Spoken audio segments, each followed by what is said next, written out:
Ang kwentong ibabahagi ko po sa inyo ay totoo pong nangyari. Naganap ito doon sa aming probinsya noon. Tungkol po ito sa 3 lalaki na dumayo doon sa aming probinsya. Mga naghahanap sila ng ginto na taga Mindoro. Napadaan sila sa bahay namin at kanilang kinausap ang tatay ko. Hindi malinaw sa akin kung ano yung kanilang mga napag-usapan.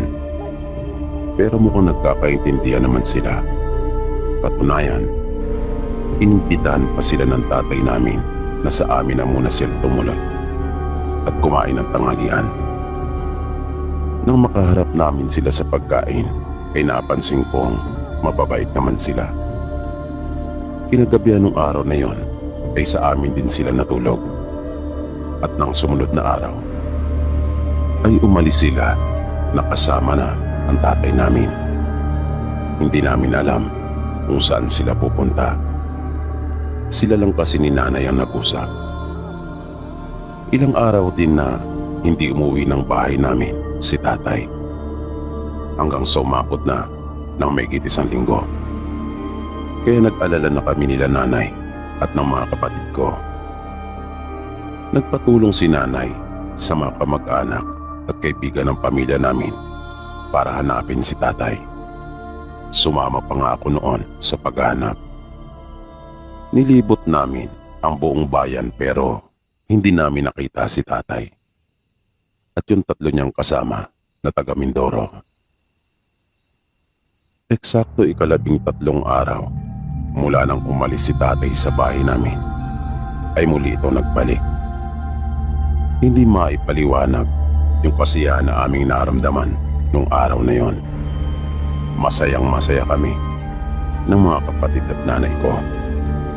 Pero ang tatay namin ay para bang wala sa kanyang sarili at takot na takot. Napansin din namin na pumayat si tatay. Kinausap niya kami nila nanay at pilit kaming kinukumbinsi na lumipat. Kaya takang-taka kami kay tatay. Tinanong siya ni nanay kung saan naman niya balak na kami ay lumipat.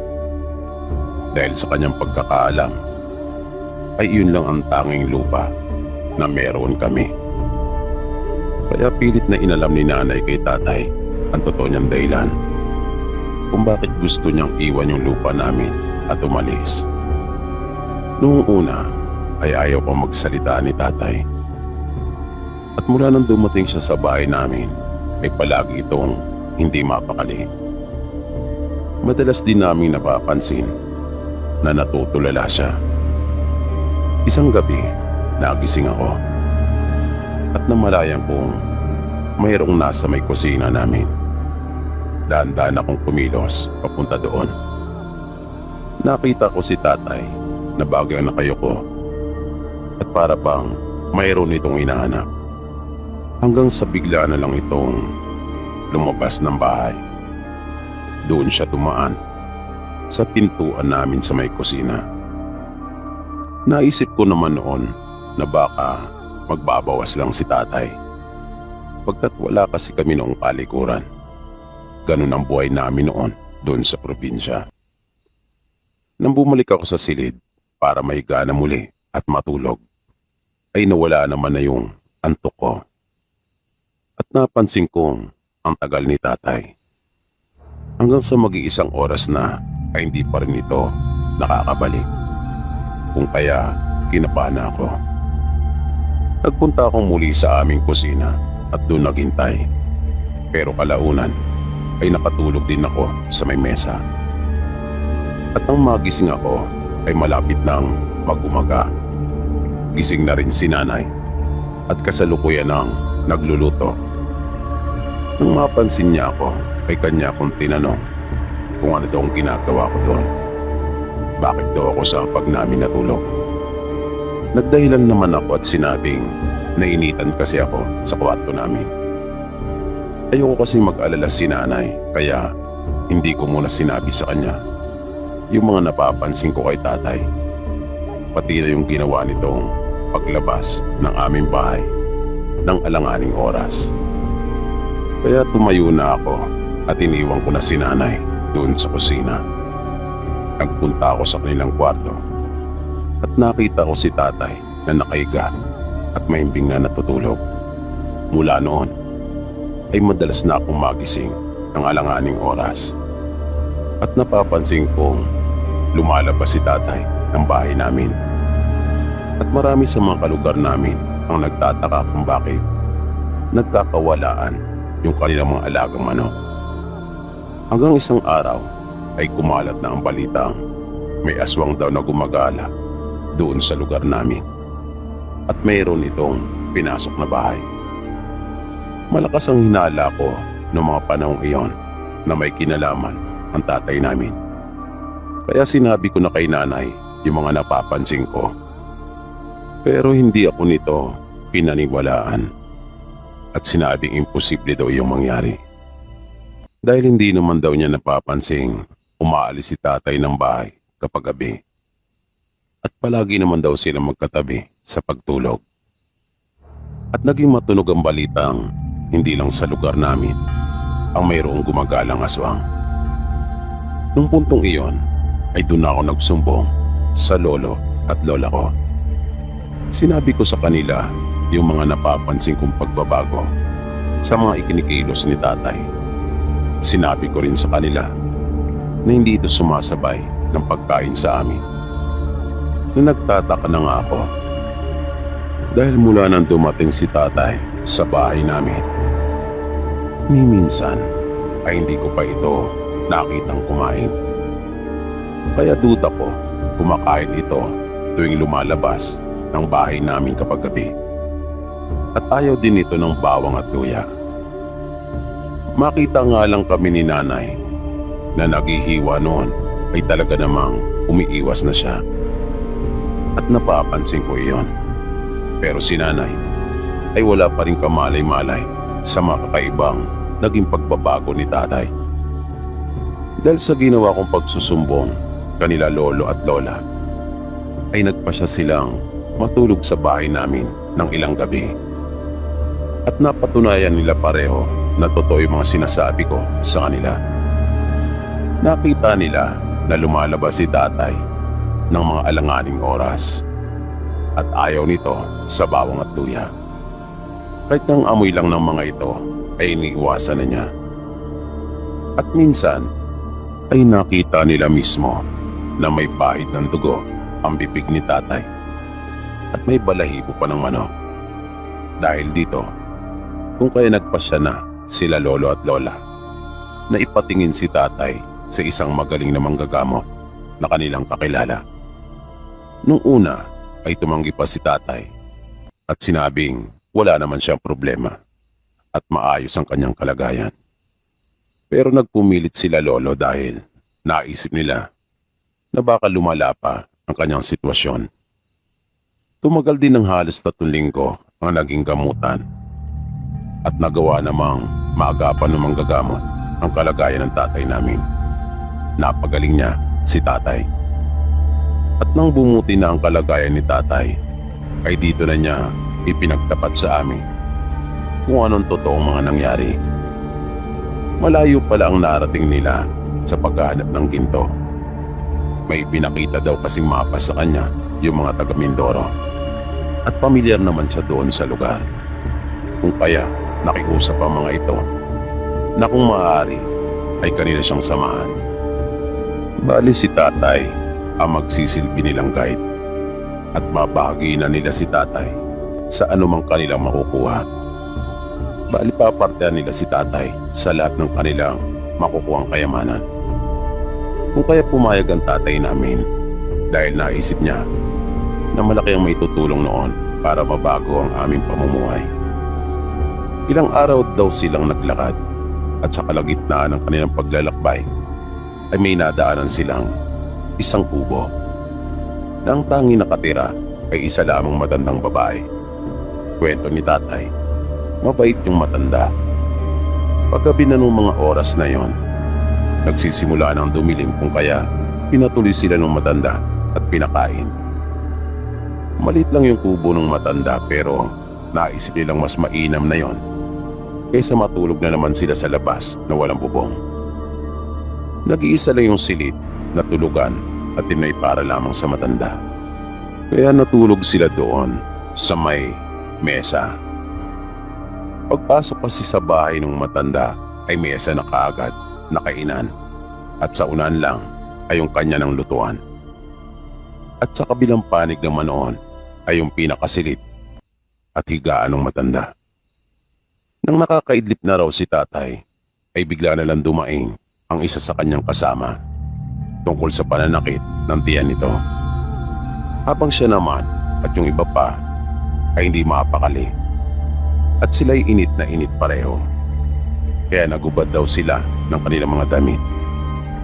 Nang tingnan naman nila yung isa nilang kasama na sumasakit ang tiyan, ay nagulat sila at naalarma nang mapansin nila ang matinding pamumutla nito at basang-basa na umano ang buhok nito sa ulo dahil sa matinding pawis na nagbubutil-butil pa. Namimilipit ito sa sakit at yung palibot ng kanyang mga mata ay nangingitim. Sinubukan nilang pakalmahin ito at ininita nila ng tubig. Nakialam na raw sila sa mga gamit ng matanda. Nang hinahanap na ni tatay yung takore at kanya nang lalagyan ng tubig na iinitin, ay may napansin siya sa isang kasirolang nakabukas at bagya lamang natatakpan.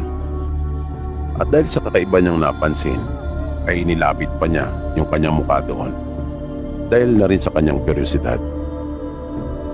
Na napaisip siya kung tama ba yung kanyang nakita. Hinawakan niya yung takip ng kasirola at binuksan na niya yun ng tuluyan. At hindi nga siya nagkamali. Tama nga ang kanyang nakita. May mga daliri doon ng tao at hindi siya maaari magkamali pagkat naroon pa ang mga kuko. At may nakita din siyang isang mata at bahagi ng ilong. At sa palagay niya, yung mga nakahanong laman loob doon ay hindi rin sa ayo, kundi sa tao. Pero sa halip na maduwal siya at masuka, ay parang natakam pa siyang bigla.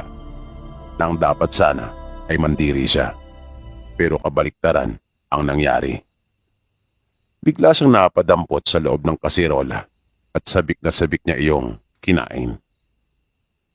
At nang mapansin siya ng kanyang mga kasama, ay nagsilapitan na rin ang mga ito. At halos mag-agawan sila. At kanila na iyong pinagsaluhan. At nawala na ang nararamdamang pananakit ng sikmura ng isa nilang kasama. Maya-maya ay nakarinig sila ng matinis na boses at tumatawa. Paglingon nila ay nakita nila yung matanda na nakatayo at masayang-masaya ito na sila'y pinagmamasdan. Tinanong pa sila nito kung masarap daw ba ang kanyang luto. Nasarapan daw ba sila sa kanyang putay. At pinagmalaki pa nito, may halo pa niyang laway yon na siya daw nagpasarap ng gusto dun sa pagkain na yon. Noong mga oras na iyon ay may nalalabi pang katinuan si tatay kung kaya malinaw sa kanya kung ano nangyari. Pinakain sila ng matanda ng pagkain nito at sila ay hinawaan. Nang mga sumunod na gabi ay palagi silang init na init at mga hindi mapakali kung kaya naguubad sila. Nakakaramdam din daw sila ng matinding pangangati at kasunod noon ay parang nanunuyo ang kanilang mga lalamunan at nakakaramdam ng matinding pagkauaw. Tapos mararamdaman na rin nilang pumupulo na ang kanilang mga sikmura. Kung kaya lumalabas sila doon sa kubo ng matanda at naghahanap ng kanilang makakain at maiinom na sariwang dugo. Pero habang nasa katinoan pa si tatay, bago pa umira ng kanyang pagkaaswang, ay kanya nang kinukondisyon ang kanyang isipan na hindi siya kakain o mamiminsala ng tao. At tanging mga hayop lamang ang kanyang pupuntiryahin. Nung huli ay nagdesisyon siyang layasan ng matanda at kanyang mga kasama. Tumakas siya dahil sa pinipilit na siya ng mga itong sumama sa kanilang lakad. Pinipilit na rin siya ng mga ito na tao na ang kanyang biktimahin. At kaya pala gusto nang umalis ni tatay sa lugar namin pagkat nag-aalala siya na baka balikan siya ng tatlo at madamay pa kami. Sabi pa ni tatay, malakas ang kanyang kutob na yung tatlo rin na yon ang napapabalitang gumagala sa gabi sa ibang bayan. At sila din malamang ang napapabalitang aswang na namamasok ng bahay. Nung huli ay pumayag na rin si nanay sa gustong mangyari ni tatay. Nilisan namin yung aming tinitiran. At gamit ang perang napagbentahan ay nagbakasakali kami sa Maynila. Nakituloy muna kami noon sa isang kamag-anak namin sa Mandaluyong. Hanggang sa maisinanlang bahay sa mga magulang ko at hindi na yon nabayaran. Kaya nagkaroon na rin kami ng sarili na matitiran. Hanggang sa nakatapos kami ng mga kapatid ko sa pamamagitan ng paglalako ng mga magulang namin ng prutas at gulay sa kariton.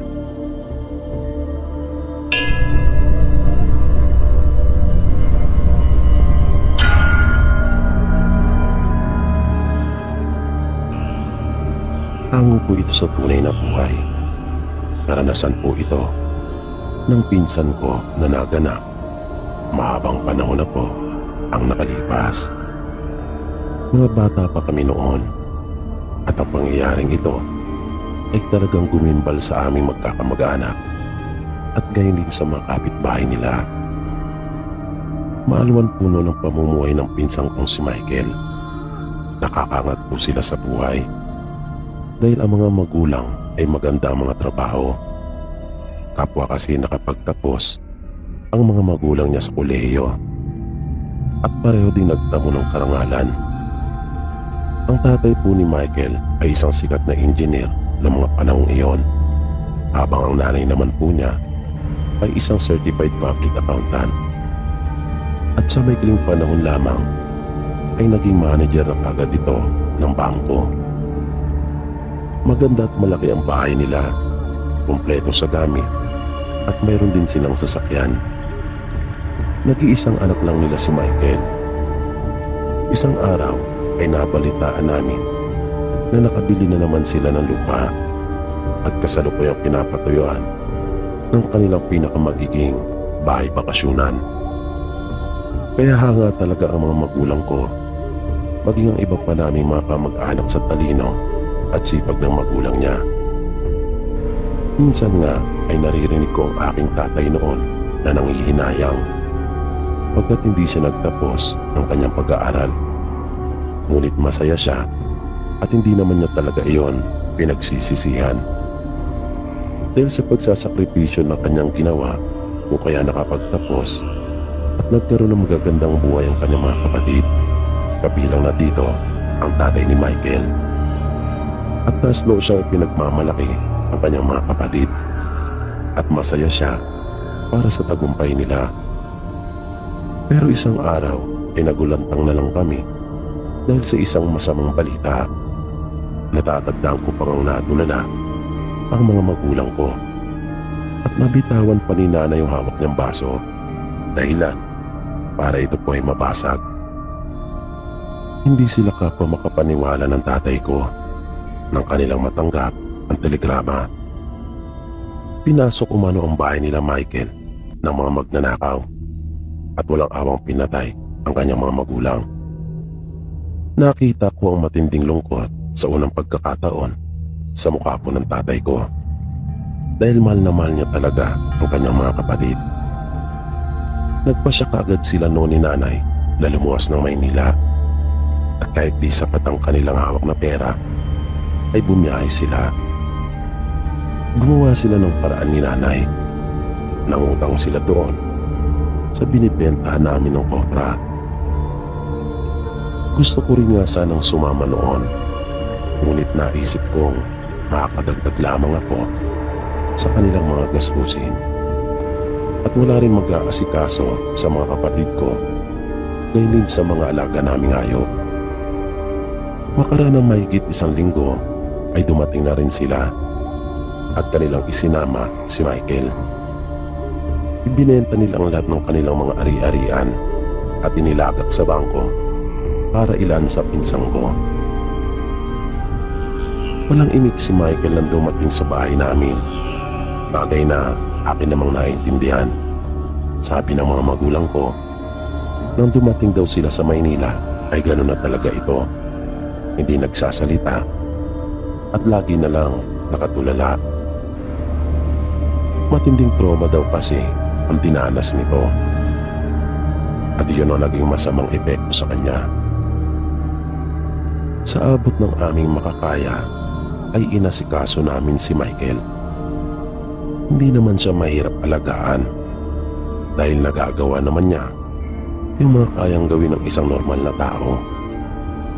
Ang pinaka-problema lang talaga sa kanya ay yung hindi niya pagsasalita at lagi na lang nakatingin sa kawalan. Kaya awang-awa talaga kaming magkakapatid sa kanya.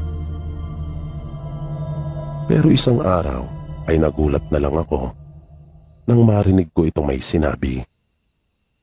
Kaya agad ko siyang nilapitan at tinanong ko ito kung anong kanyang kailangan. Tumingin siya sa akin. Tinitigan niya ako ng matagal. Hanggang sa bigla na lang nagbago ang reaksyon ng kanyang mukha at nanlaki rin ang kanyang mga mata. Maya-maya pa ay bigla niyang tinakpan ang kanyang mukha at sumiksik ito sa sulok at bigla na itong humagulgol. Ramdam ko yung matinding takot na bumabalot sa kanya noong mga oras na yon.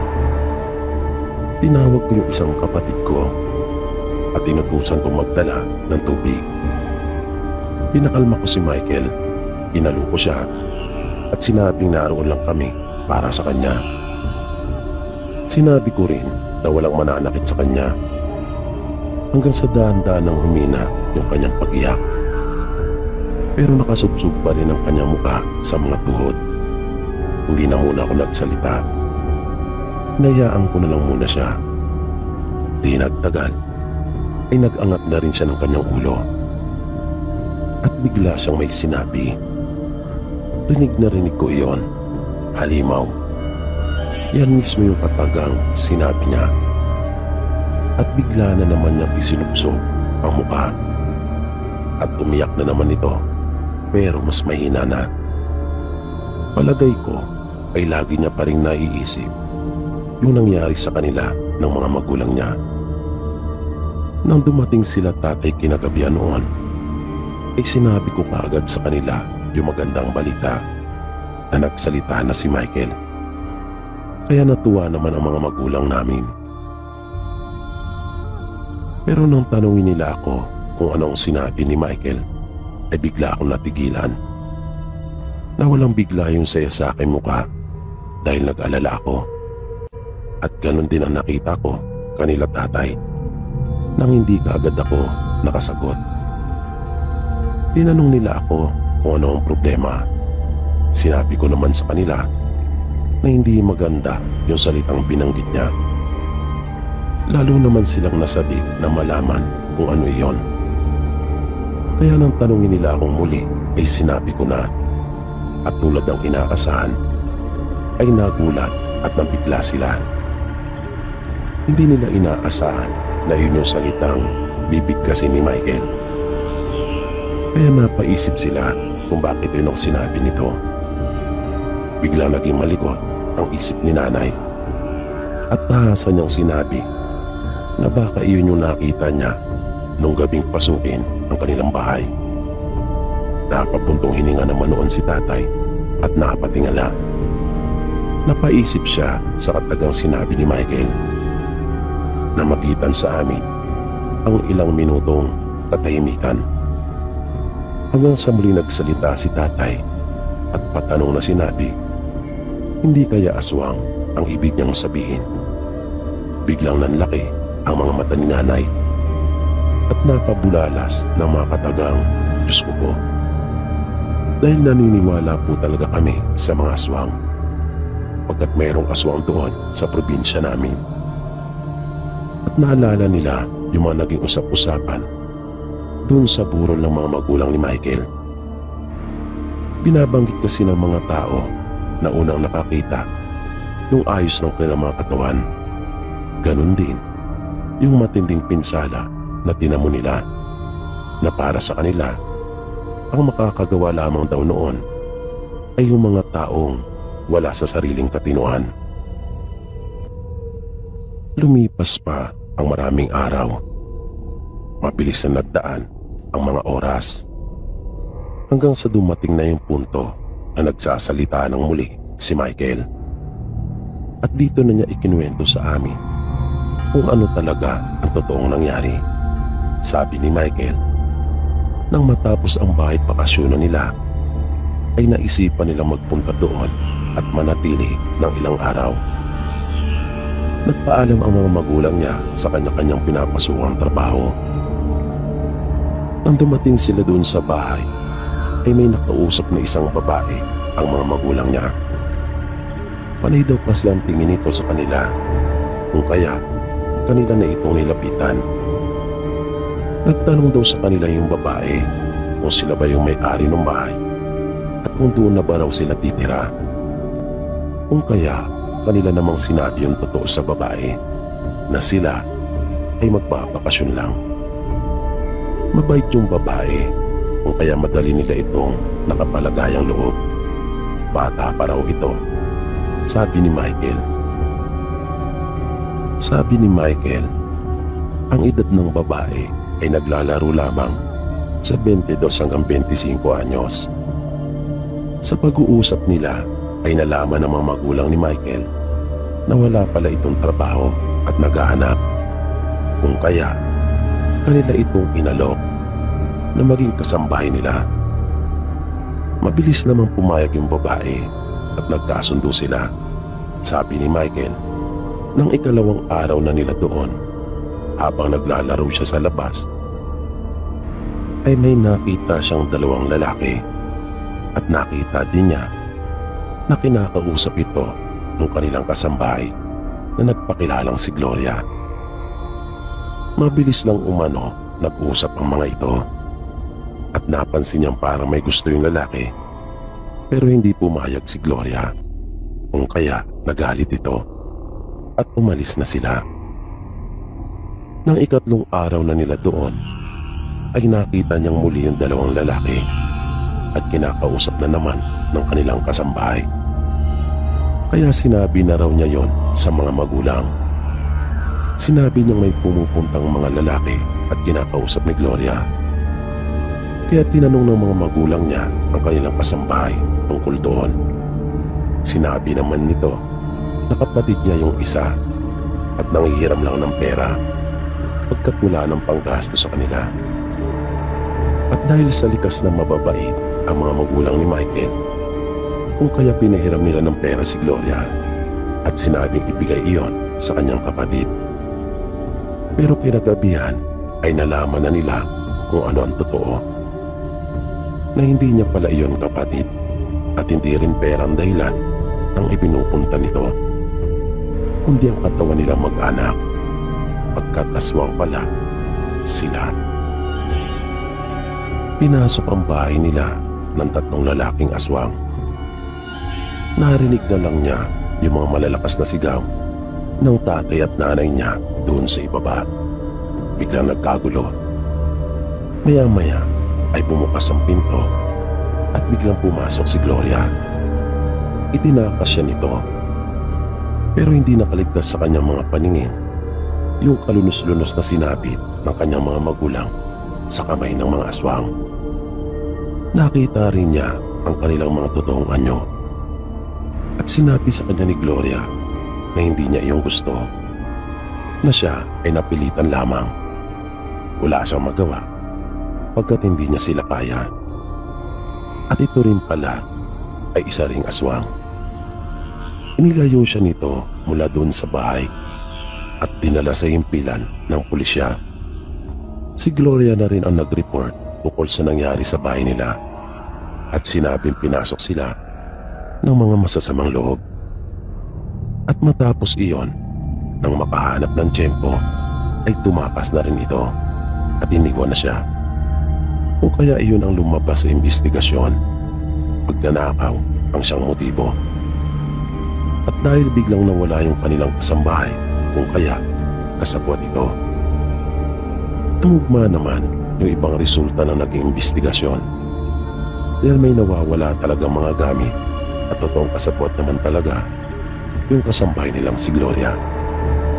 Pero ang pangunahing na totoong dahilan ay hindi naman talaga pagnanakaw, kundi ang pagkain sa kanilang mga katawan at aswang ang mga salarin. Yan ang wala at hindi lumutang. Pero paano nga ba paniniwalaan yung ganitong uri ng mga pangungusap? Gayong ang karamihan sa atin ay hindi naman naniniwala sa pag-ira ng mga ganitong uri ng nilalang.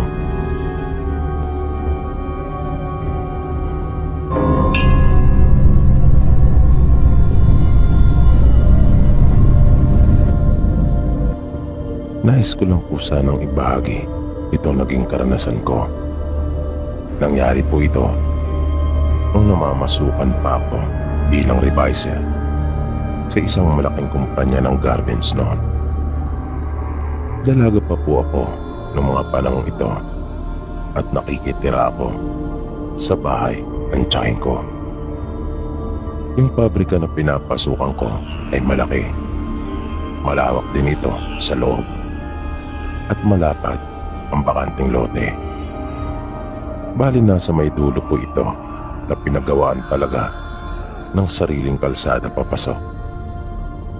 May mga 5 minuto din mahigit ito lakarin mula sa labas. At walang ibang nakatayo sa lugar na yon. Walang bahay o anumang establishmento. At madilim kapag gabi doon sa lugar na yon. Dahil wala man lang poste ng ilaw. Kaya nagbabaon talaga kami ng sariling flashlight.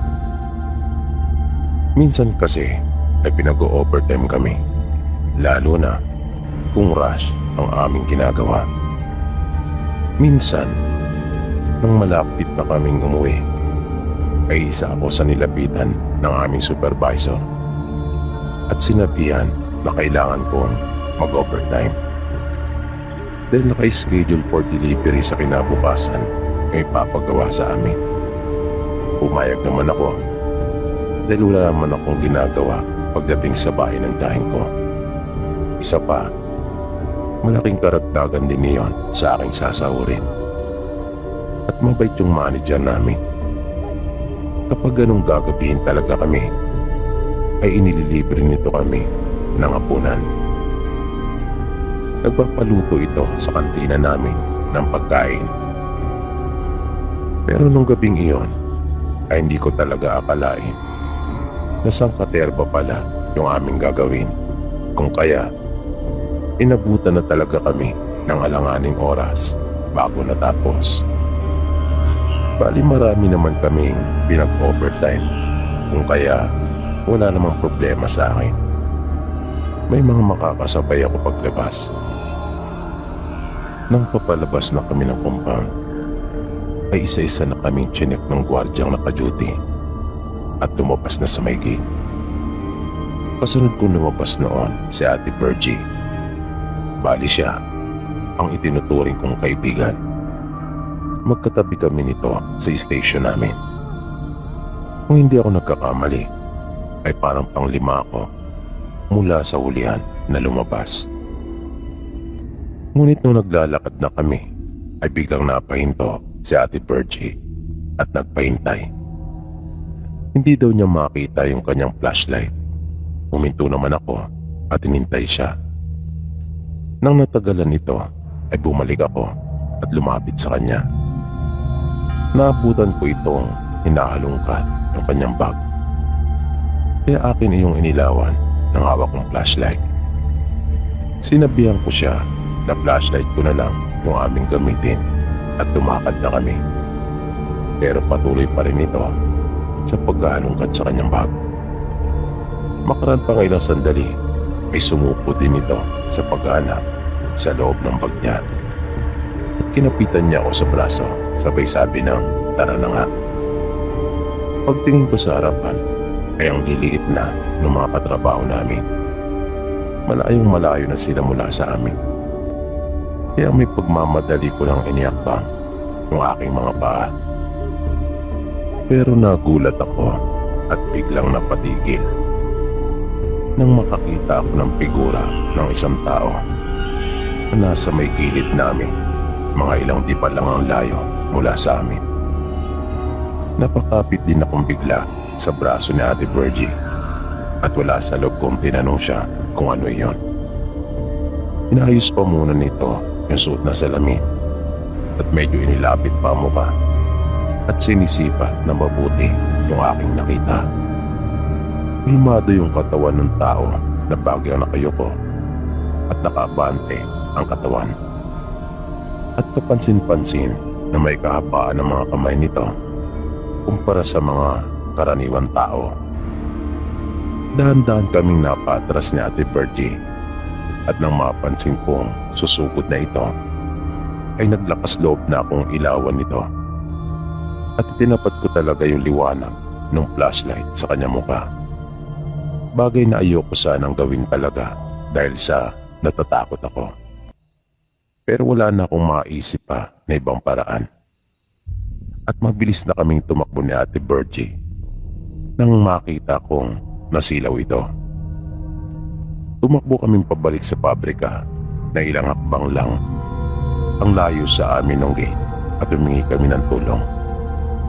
Nagtatatalo na kaming dalawa habang sumisigaw ng saklolo at paulit-ulit kong sinasabi na may aswang. Dahil nakita ko talaga ang nakakatakot na itsura noon. Maya-maya ay bigla namang nagbukas din yung gate at tinanong kami ng gwardiya kung ano ang problema. Pero bago namin sinagot ang kanyang tanong, ay pumasok na muna kami. Sinabi ko sa gwardiya na nakakita kami ng aswang. Natawa naman ito sa amin at sinabing baka rapist, hindi aswang. Di pa kasi gaano uso noong mga panahon iyon ang mga adik at sikat noon ang mga rapist. Kung kaya rapist ang nabanggit niya. Dumungo ito sa may gate at kanyang inilabas ang kalahating katawan upang sumilip. At nang hindi pa ito makontento, kanya nang inilabas ng tuluyan ang sarili at pinailaw ang kanyang hawak na flashlight. Inilawan niya ang buong paligid pero wala naman daw siya nakita. Kung kaya, lalo itong hindi naniwala sa akin. Nang tanungin ng gwardiya si Ate Virgie kung kanya rin bang nakita yung sinasabi kong aswang, ay bigla itong umiling at sinabing nakitakbo lang dahil sa nataranta, dahil na rin sa naging reaksyon ko. Kung kaya lalo akong pinagtawanan ng gwardiya, inasar pa ako nito at sinabihang bawas-bawasan ko raw ang pagkakape. At ang kape daw ay kinakanaw sa tubig at hindi pinapapak. Sa inis ko ay inismirang ko ito at inirapan. Sinabihan niya kami na lumabas na at umuwi, pero nagpumilit akong manatili doon dahil na rin sa tindi ng aking takot. Pagkat hindi ako maaaring magkamali, nakita ko talaga yung aswang. Maya-maya ay nakita kong papalapit sa aming direksyon yung anak ng may-ari ng pabrika. Nagtaka ito kung bakit naroon pa kami. Akala daw niya ay nakauwi na ang lahat ng mga empleyado. Magsasalita sana ako para magpaliwanag, pero inunahan ako magsalita nung atinanta itong gwardiya. Pero salamat pa rin sa kanya dahil pinagbuksan niya kami. Sinabi niya doon sa anak ng inject na babae yung problema namin at yung pinakadahilan kung bakit naroon pa rin kami. Di malaman ng amo namin kung maniniwala ba siya o hindi. Hanggang sa nagdesisyon itong isabay na kami palabas. Tamang-tama naman daw dahil pauwi na rin siya. Nag-alala ito sa amin dahil maaga pa ang pasok namin sa kinabukasan. Kaya kailangan na raw namin makauwi upang makapagpahinga. At ganun nga ang kanyang ginawa. Isinakay niya kami sa kanyang kotse at inahatid kami mismo sa sakayan. Nagpasalamat kami ni Ate Bertie at umalis na rin ito. Kinabukasan, nang papasok na ako sa pabrika, ay nagtaka ako kung bakit ang daming tao. Narinig ko mula sa mga usap-usapan ng mga kapwa ko trabahador na pinatay daw yung gwardiya at love triangle daw ang nakikitang anggulo. Pinatay daw ito ng dating nobyo ng kanyang kinakasama at grabe daw ang galit dito dahil winakwak talagang dibdib at iyan. At hinihinala pang kinuha ang ibang parte ng laman loob nito na nakapagtataka naman kung paano nila nalaman na dating nobyo ng kinakasama nito ang may gawa. Kayong wala namang nakakita sa gumawa noon sa gwardiya. Maya-maya ay nagulat ako nang makita ko yung anak ng may-ari ng pabrika na nagatid sa amin nung nagdaang gabi. At kumakaway ito. Nainakala ko pa nga noong una na baka hindi ako, kung kaya nakapalingon pa ako sa aking likuran. Pero nang tumingin ako muli sa kanya ay sumenyas ito at itinuturo niya ako. Sapat na yon para maintindihan ko na ako pala ang siyang kinakawayan talaga nito. Kung kaya lumapit naman ako sa kanya. Pagkalapit ko sa kanya ay agad niya akong hinawakan sa braso at para bang may lihim kaming pag-uusapan. Marahan niya akong hinila papasok sa kanyang opisina at pagkapasok namin doon ay kagad niyang isinara ang pinto. Unang tanong niya sa akin ay kung totoo bang may nakita akong kakaiba kagabi. Nakaagad ko namang sinagot at sinabi kong oo, aswang po, sabi ko pa. Pero bigla nitong inilagay ang kanyang induturo sa harap ng kanyang labi at para bang sinasabi niya sa akin na huwag kong babanggitin ang salitang iyon at tinaan ko lang ang aking boses. Muli ito nagsalita at ipinalarawan sa akin yung aking nakita. Ano daw ang itsura nito? Kung kaya, akin namang nilarawan sa kanya. Base na rin sa natatandaan ko. Bigla itong napabuntong hininga at napatingin sa ibang direksyon. Nang muli itong umarap sa akin, ay nakiusap ito na huwag ko na raw ipagsabi sa iba yung tungkol sa aking nakita. Dahil ayaw daw nilang maapektuhan yung kanilang negosyo. Bibigyan daw nila ako ng pabor kung susundin ko ang kanilang pinapakiusap. Tumango lang naman ako at kanya na akong pinalabas. Nung araw na yon ay wala kami naging pasok dahil nagsasagawa ng investigasyon doon sa lugar. Nalaman ko mula sa amo namin na nakita pala ng nanay niya yung nangyari sa gwardiya. Tumutugma ang pagkakalarawan ko sa description ng kanyang ina. Gumawa na lang daw sila ng istorya at ginawang anggulo ang ukol sa naikwento nito sa kanyang kapalitang gwardiya ukol sa kanyang kinakasama. Nangako din naman sa akin yung anak ng may-ari na gagawa sila ng paraan para maproteksyonan kami at hindi na maulit pa yung ganong insidente. Pero makaran ng ilang araw ay nagdesisyon na akong umalis at lumipat na lang ng ibang mapapasukan dahil na rin sa sobrang takot ko. At makaran ng ilang buwan ay napalitaan ko na lang na nagsara na yung kumpanya. Sabi, lumipat daw ito ng ibang lokasyon. Sabi naman ng iba, may naalas daw yung pamilya ng may-ari. May isang bersyon naman na marami daw mga empleyado nila na nag-aalisa na dahil sa may nag-aabang sa kanilang paglabas. Basta marami daw binibigay na dahilan. Pero naman ang dahilan nila, basta ako, alam ko kung anong totoo. Dahil sigurado ako sa akin nakita nung gabing iyon.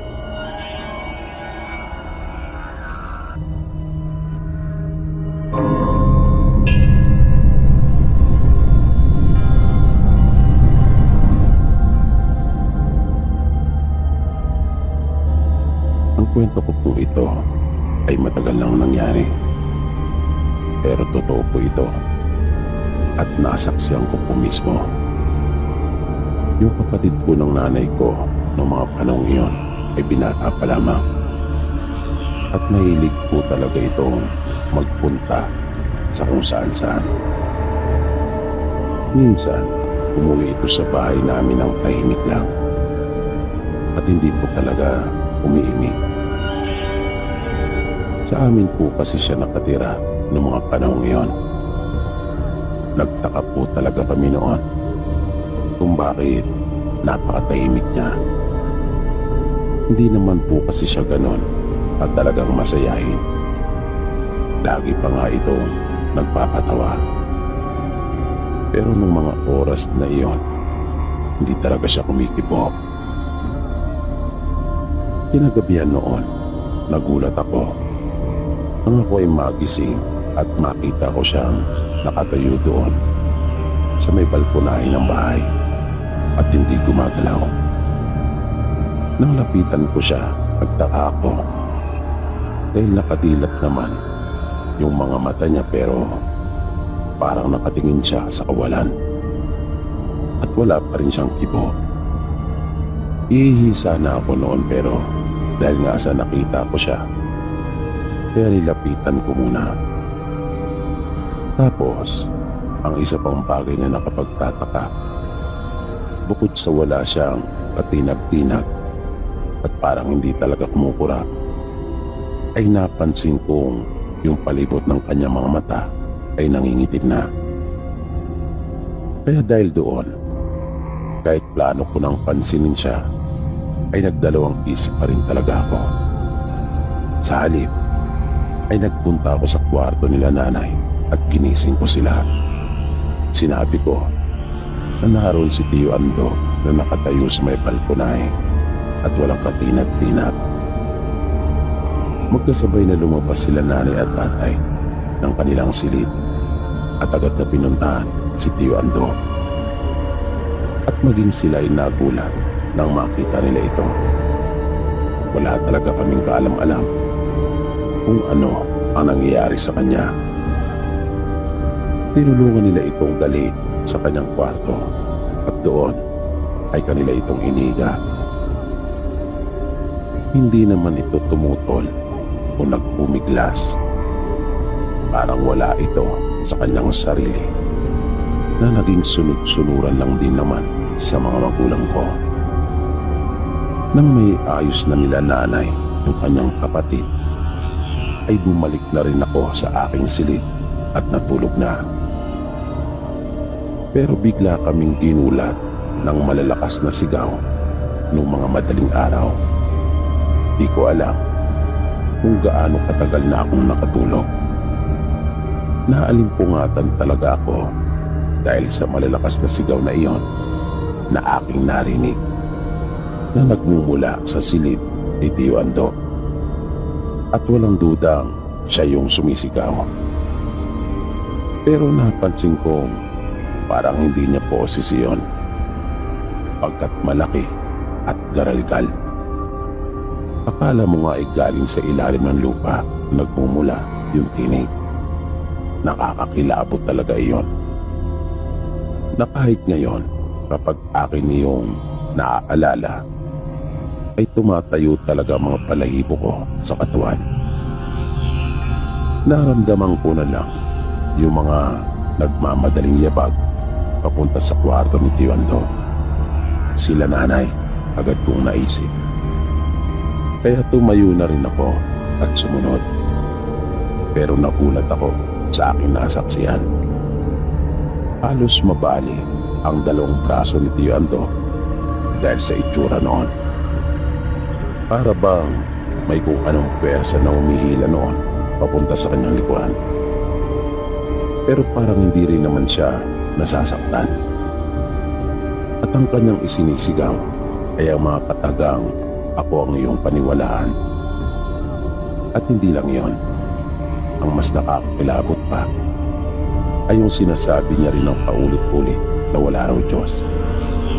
Nangapal talaga ang mukha ko nang aking marinig iyon na namutawi sa mga labi ng kapatid ng nanay ko. Naisip kong nababaliw na yata ang kanyang kapatid. At may isa pa palang bagay akong natatandaan na talagang napakahirap paniwalaan kung hindi mo mismo nakita. Ito ay yung kanyang pagkakatayo at para bang may bumubuhat sa kanya o umaalalay. Dahil hindi siya talagang nakatayo ng tuwid. Nakapalis ang posisyon ng katawan niya na yung kanyang mga kamay ay parang hinihila palikod. Tapos yung kanyang mga paa ay bagya lang na nakasayad sa kanyang higaan na katre. Na kung iisipin mo talaga ay para ba itong nakalutang. At yung kanyang mga mata ay puti ng lahat at walang tigil. Saka katuloy yung kanyang laway na napakalapot noon at hindi karaniwan. Pagkat bukod sa makapal ay parang gatas ang kulay. Sinubukan nila nanay na siya ay maihiga na nung una pa nga ay nagpupumiglas pa ito.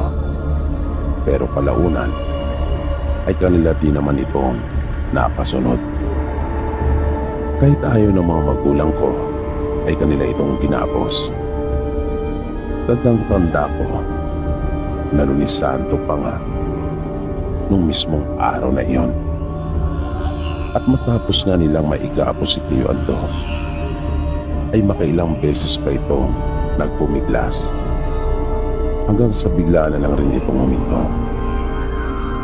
Bumalik na ako sa aking silid noon pero sila nanay ay nanatili sa kanyang silid at ito ay kanilang binantayan. Nang sumunod na araw ay nagpasya na silang patingnan na ito sa isang albularyo.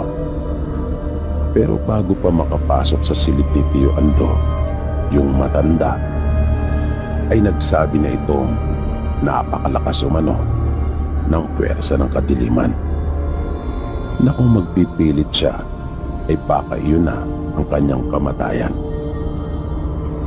Baka daw yun na ang kanyang katapusan.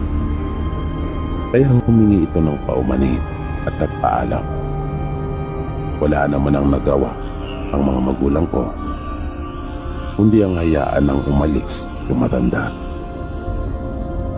Nung araw na iyon, Martes Santo, ay kapansin-pansin na ang mga poknat ng tuwing ko sa kanyang ulo. Dahil para ba itong kalising aso na walang tigil sa pagkamot sa kanyang ulo. At kung bakit sa napakaikling panahon ay tila ba ang laki na kaagad ng kanyang ipinagbago, lalong-lalo na yung kanyang mga kuko na napakadumi at nangingitim. Na nang sumunod na araw, Miyerkules Santo, ang iba sa kanyang mga kuko ay nangatanggal na lang ng pusa mula sa kanyang mga daliri. Kaya noong mga panahong iyon ay hirap talaga akong makakain. Pagkat paulit-ulit na sumasagi sa isip ko yung kalagayan at sitwasyon ni Tio Ando. Hindi ko talagang magawang makakain pagkat nandidiri talaga ako kapag aking naaalala yung mga nakikita ko sa kanya. At makailang ulit ko itong nakitang lumutang mula sa kanyang higaan na pinipigilan siya nila nanay at tatay. Nung huli ay nalalaman namin kapag sinasanipan na ito dahil nagsisimula na magbago yung kanyang boses. Nagiging malaki iyon at garalgal. Bukod doon, may mga binabanggit ito ng mga pangyayari o di kaya mga bagay na may kinalaman sa mga taong nakapalibot sa kanya. At ang nakakamangha, ito ay mga bagay na masasabi mo sikreto o di kaya mga pangyayari na tanging yung tao lang na yun ang siya nakakaalam. Kaya nasisiguro namin na may sumasanib na sa kanya kapag ganon. At hindi basta-basta ang sumasanib sa kanya. Dahil walang kakayahan ang mga karaniwang elemento patungkol sa mga ganong bagay. Pero ang Diablo ay may kakayang malaman kahit ang pinaka tinatago-tago mong sikreto. At itong paulit-ulit niyang binabanggit na dahil doon ay nagkaroon pa nga ng hidwaan ang mga magulang ko. Agad sinabi ni Tio Ando nang saniba na siya ng Diablo na may kinalolo pang babae ang tatay ko, na hindi talaga iyon pinalampas naman ng aking nanay. Kung kaya ilang araw din silang hindi nag-imikan. Nang Huwebes Santo na, may nilapitan si nanay na isa pang manggagamot. At sa pagkakataong iyon ay hindi ito natakot at sinabing gagawin niya ang lahat. Pero masasabi kong muntik na magkamali yung manggagamot sa pagtanggap ng obligasyon na iyon, dahil hindi talaga biro ang kanyang kaharap. Kahit wala pa ako gaanong alam tungkol sa mga bagay na iyon, ay ramdam ko kung gaano kalakas yung masamang espiritu na lumulukop sa tuwing ko, na sa isang iglap ay nakita ko kung paano mapuni at magkasugat-sugat ang mga balat ng kapatid ni nanay, ay hindi pa naman basta karaniwang sugat lang, na makikita mo talagang bumubuka iyon at malalim ang ginagawang iwa, at yung kanyang mukha ay mabilis na umumpa at tila ba agad na nabulok ang kanyang mga ngipin. At kapag nagsasalita ito sa malaking tinig, ay nagtatalsigang talaga ang makapal na laway nito. Nung araw din mismo na yon, Huwebes Santo, ay nakipagmatigasan yung manggagamot sa Diablong sumasanib sa tuwing ko. Makailang beses ko itong narinig na bumigas ng salitang Latin, pero ibinabalik sa kanya nung malaking boses na iyon, na nakikita talaga naming nalilisik pa ang mga mata ni Tio Ando habang nagsasalita siya, na kanya rin sinasabi at ibinulgar yung mga maitim na lihim ng manggagamot, pero hindi naman ito nagpadala at nagpatinag. Nakipag-dos talaga siya doon sa Diablo. Halos mapuno na ng kalmot ng tuwing ko yung paligid ng kanyang dingding, dahil sa kanyang mga kuko na natitira sa kamay, na sa tuwing kanya iyong gagawin ay nangingilot talaga ang ngipin ko. At masasabi kong napakatuso at mapanlin lang nung sumanib sa tuwing ko, na nagsasalita pa ito sa napakaraming lengguwahe. Kaya masasabi mo talagang hindi iyon karaniwan o pipitsuging elemento lamang tulad ng mga engkanto o maligno. Kaya nahirapan din talaga yung manggagamot. Nang sumunod na araw ay Biyernes Santo, matindi ang naging sagupa nila. Nagpapalitan sila ng mga salitang Latin, na magtataka ka talaga pagkat paano namang nalaman ni Tio Ando yung mga ganon kung walang sumasanib sa kanya, na siyang nakakaalam ng mga bagay na yon. Pero sa tuwing hawa ka ng manggagamot yung sentro ng kanyang noo at uusalan, ay namimilipit talaga ang tuwing ko at tumingin na kayong boses, palatandaan na kanya ring iniinda iyon. Hanggang sa paaminin na ito ng manggagamot tungkol sa kung ano ang tunay niyang pangalan. Pero matigas talaga yung sumanib sa tuwing ko. Hindi niya talaga ito mapilit, at tinatawanan pa nga siya nito pagka minsan, hanggang sa inusalan na ito nung matanda ng isang matindi para aminin na ang kanyang pangalan. Pero salip ay biglang napayo ko si Tio Ando, at maya-maya pa ay nasuka na ito.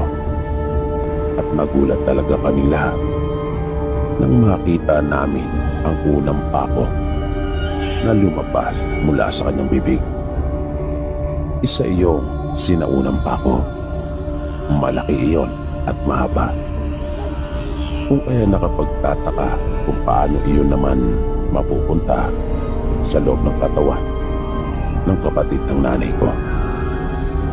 Hindi naman tumigil sa pagpusal yung manggagamot at may muling lumabas mula sa kanyang bibig na isa pang pako. Hanggang sa 3 pako ang kanyang isinuka na nangilabot talaga kami pagka nung araw na iyon ay Biyernes Santo na at para talagang nakakahawig sa pakong ginamit noon ng mga Hudyo.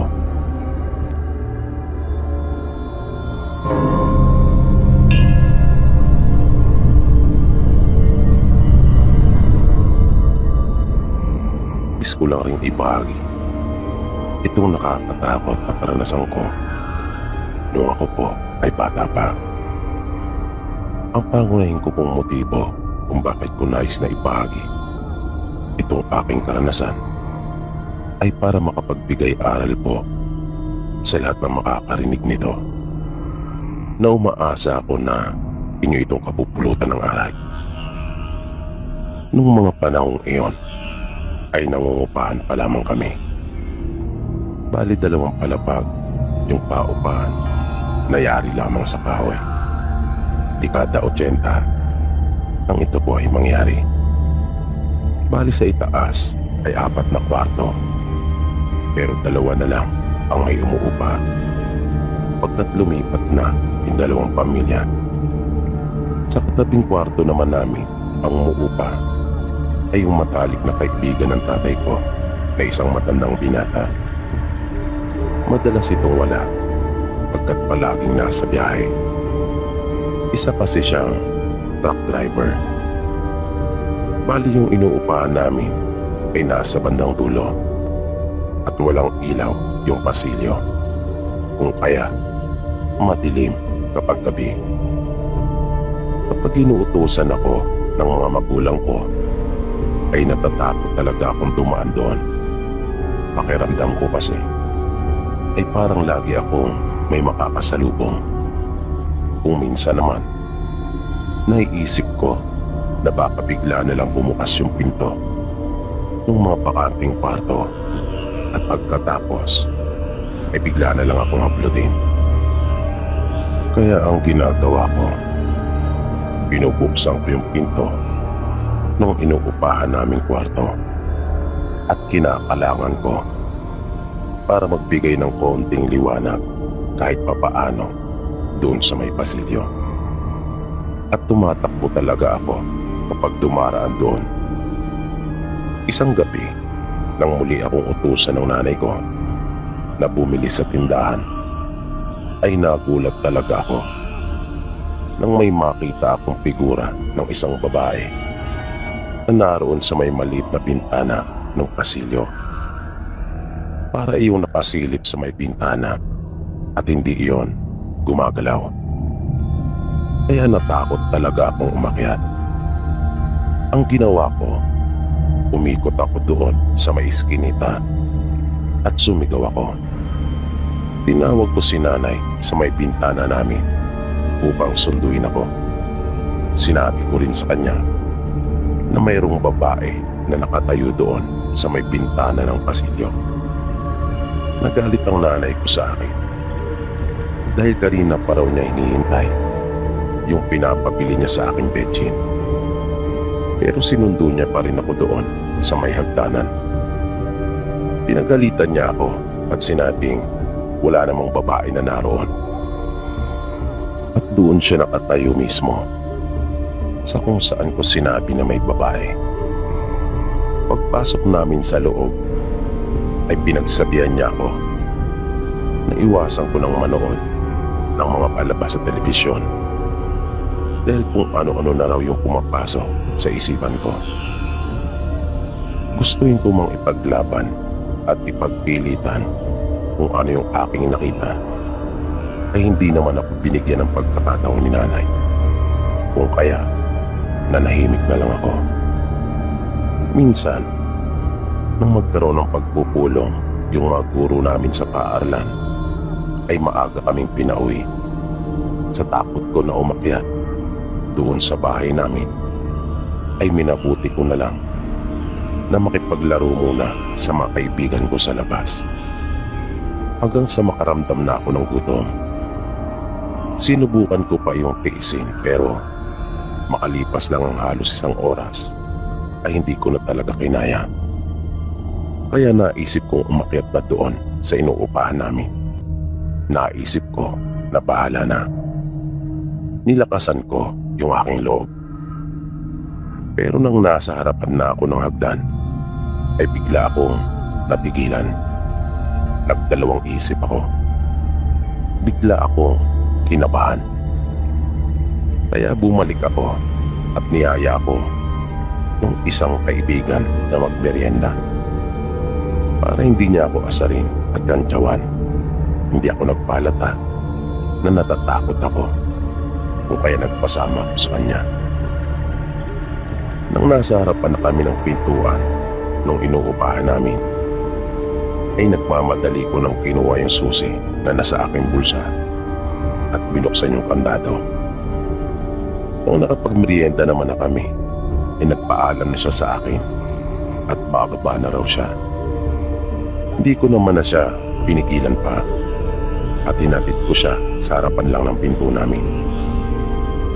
At isinara ko na kaagad yung pinto. Makalipas ang ilang minuto, bigla ako nakarinig ng mga yabag. Tumayo ako at ininaan ko pa yung TV para marinig ko yung mabuti. At totoo nga yung aking narinig. Mga yabag iyon na para bang nagpapabalik-balik doon sa may pasilyo.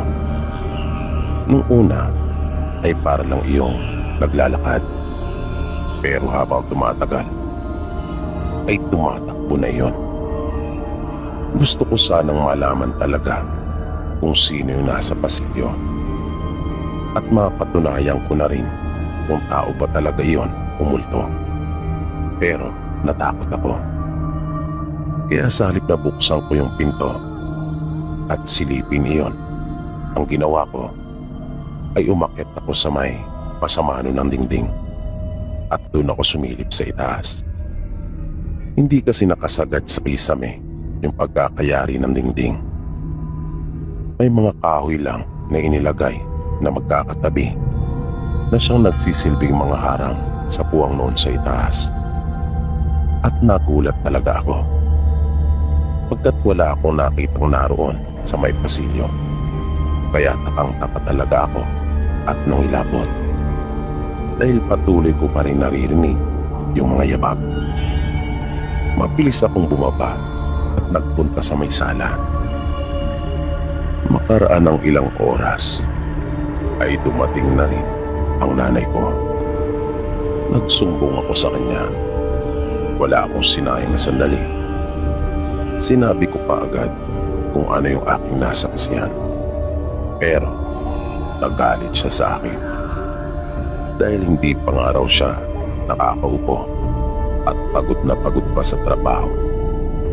Ay sinalubong ko na kaagad siya ng magganong uri ng kwento.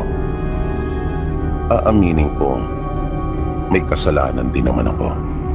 Kung kaya, hinayaan ko muna siyang makapagpahinga. Pero nang muli kong ulitin sa kanya yung tungkol sa kababalagang nangyayari doon sa inuupahan namin, ay hindi pa rin ito naniwala at pinagalitan ako. Sumama talaga ang loob ko. Hindi ko talaga maintindihan kung bakit ayaw niya akong pakinggan at paniwalaan. Palagi niyang iginigit sa akin na ilang taon na kaming nakatira doon at minsan ay wala naman daw siyang naramdamang ganon o nakakita man lamang ng kakaiba tulad ng mga sinasabi ko.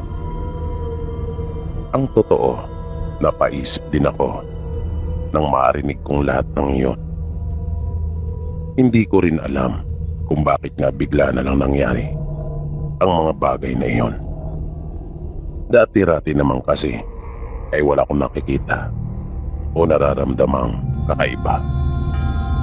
Kaya hindi ko alam kung ano ang pinagpugatan o bakit nagsimula yung mga kababalagan na iyon sa inuupahan namin. Hanggang sa bigla kong maalaala yung nangyari sa akin. Isang buwan kasi bago ang mga kaganapang iyon ay nahulog ako doon sa hagdan. Mataas yung hagdan, mga 12 baitang din siguro. Napilayan ako noon at dinala ako nila nanay sa kilalang manghihilot sa lugar namin na si Mang Tony. Mabait si Mang Tony. Puto lang isang paa nito kung kaya madali mo siya makikilala. Habang hinihilot niya ako noon ay may itinanong siya sa akin. Paano raw ako nahulog doon sa hagdan namin? Sinabi ko naman sa kanya na natalisod ako kung kaya nawala ako sa balanse at dumiretso ako doon sa hagdan. Nakita ko tumango-tango siya pero parang hindi siya naniniwala sa mga sinabi ko at napabuntong hininga pa nga siya.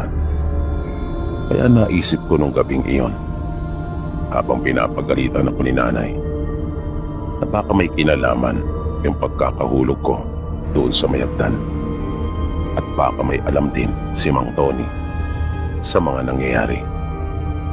Kaya kinabukasan, pagkagaling ko sa paaralan ay nagpunta ako sa bahay nila Mang Tony. Naabutan kong may nagpapagamot sa kanya kung kaya matyaga ako naghintay. Nang matapos na si Mang Tony ay hinatid niya na sa labas yung kanyang pasyente at nagulat siya nang makita ko. Pero parang alam na niya kaagad kung bakit ako naroon. Pinapasok niya ako at pinaupo.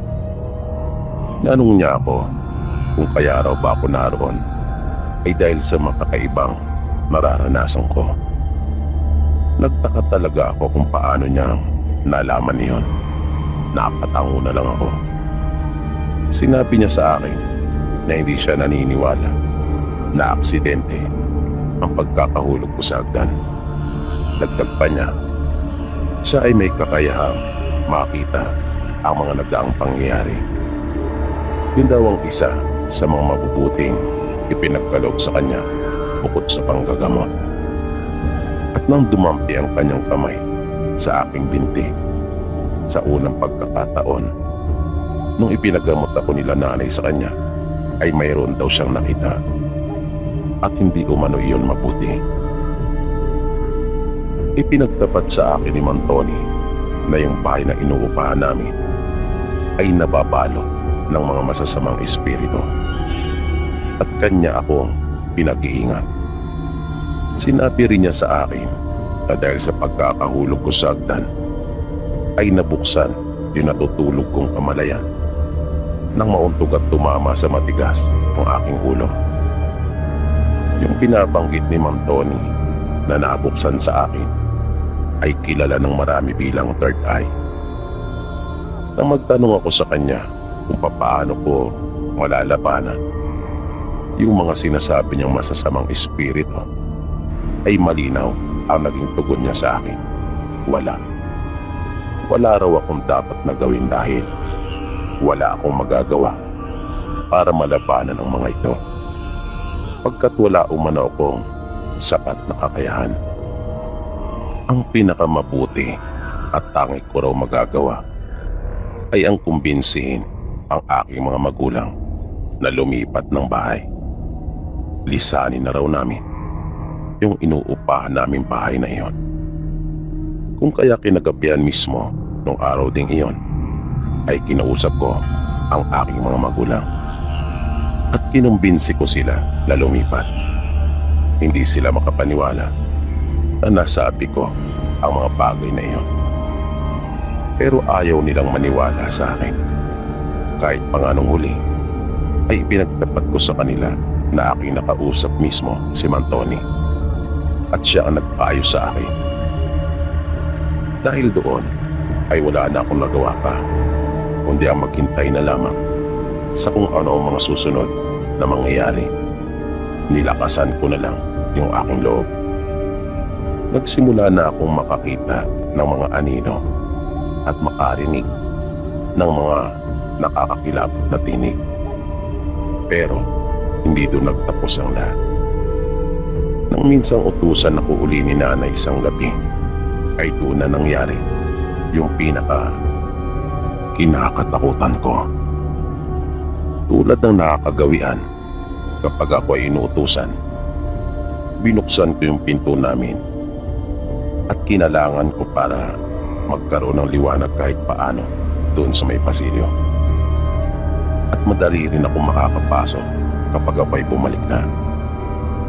Dahan-dahan ako naglakad sa pasilyo na nakikiramdam.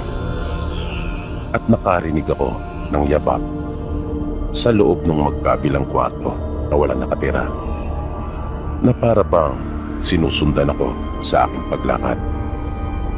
Nang bigla na lang may humawak sa aking binti, kung kaya napasigaw talaga ako ng malakas.